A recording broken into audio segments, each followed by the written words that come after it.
kelas. Halo semuanya, kembali lagi bersama Kumanda. Aku Kalista. Dan aku Elis. Di sesi Ngobrol Yuk di kelas IPS hari ini. Tema ngobrol-ngobrol kita hari ini adalah interaksi sosial. Tunggu deh, emangnya hari ini kita mau ngobrol apa sih?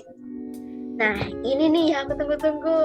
Hari ini kita akan ngobrolin yang pertama, apa sih interaksi sosial itu? Yang kedua, ciri-ciri interaksi sosial. Dan yang ketiga, syarat terjadinya si interaksi sosial ini, guys. Daripada banyak basa-basi, cus markucus. Mari kita Kita mulai. mulai. Interaksi sosial adalah hubungan timbal balik yang terwujud dalam aksi dan reaksi. Contohnya apa tuh?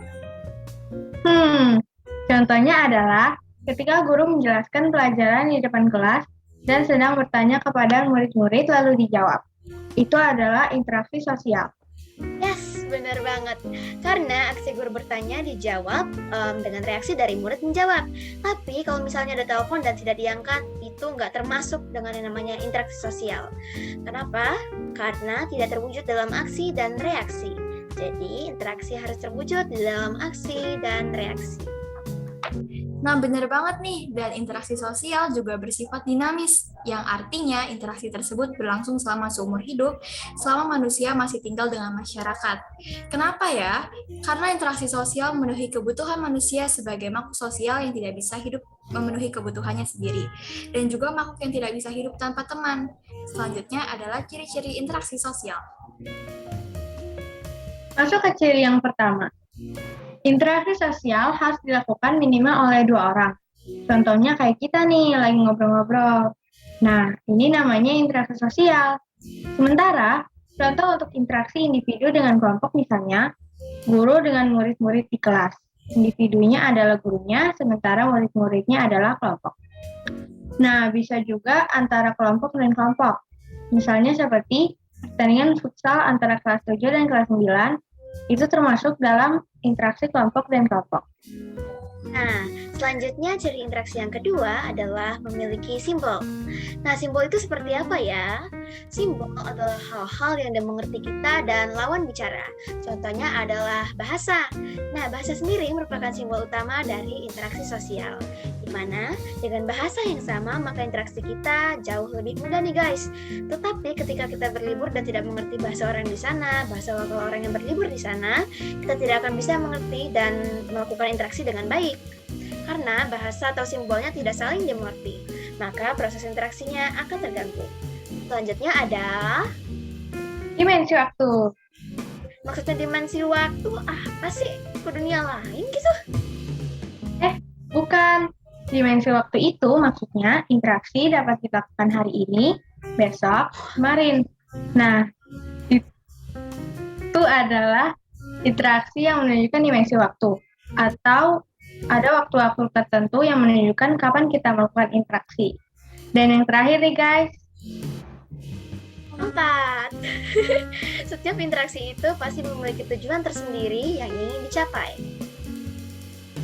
Contohnya, guru yang menjelaskan pelajaran di depan murid-muridnya, itu adalah interaksi. Tujuannya apa? Tujuannya agar pelajaran bisa diterima dengan baik oleh murid-muridnya. lalu misalnya contoh antara kamu dan teman. Tujuannya misalnya untuk menjaga persahabatan, menyampaikan cerita, atau untuk sekedar bertukar kabar. Nah, perlu diingat lagi bahwa interaksi sosial hanya bisa dilakukan jika ada minimal 2 orang.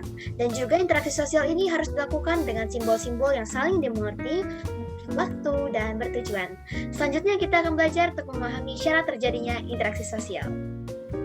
Kenapa sih harus pakai syarat-syaratan? Karena tidak semua hal yang kita lakukan bersama masyarakat ada interaksi. Maka dari itu, tercipta syarat untuk memenuhi interaksi sosial. Nah, apa aja sih syarat-syaratnya? Nah, yang pertama ada kontak sosial. Kontak sosial sendiri adalah cara masyarakat melakukan interaksi. Kontak sosial dibagi menjadi 2. Yang pertama ada primer atau tatap muka atau interaksi sosial yang dilakukan secara langsung. Contohnya pas kita lagi ngobrol-ngobrol sama bokap nyokap atau adik kakak di rumah. Yang kedua ada sekunder, menggunakan bantuan media. Contohnya media komunikasi handphone. Ketika kita lagi nelpon orang lain, itu adalah kontak sosial yang dilakukan secara sekunder atau tidak langsung tapi membutuhkan bantuan dari media. Syarat kedua adalah komunikasi. Komunikasi adalah cara kita menyampaikan pesan kepada orang lain. Lagi-lagi komunikasi dibagi menjadi dua nih, apa aja? Yang pertama ada verbal, berarti diucapkan menggunakan bahasa. Juga ada non-verbal, itu adalah interaksi yang kita lakukan dengan isyarat. Contohnya isyarat tangan dan juga isyarat mata. Nah, segitu dulu untuk pembicaraan kita tentang interaksi sosial. Kiranya teman-teman di rumah bisa paham dengan penjelasan kita ya. Kami pamit undur diri, sampai jumpa di kelas selanjutnya. Gato. See you next class. Thank you.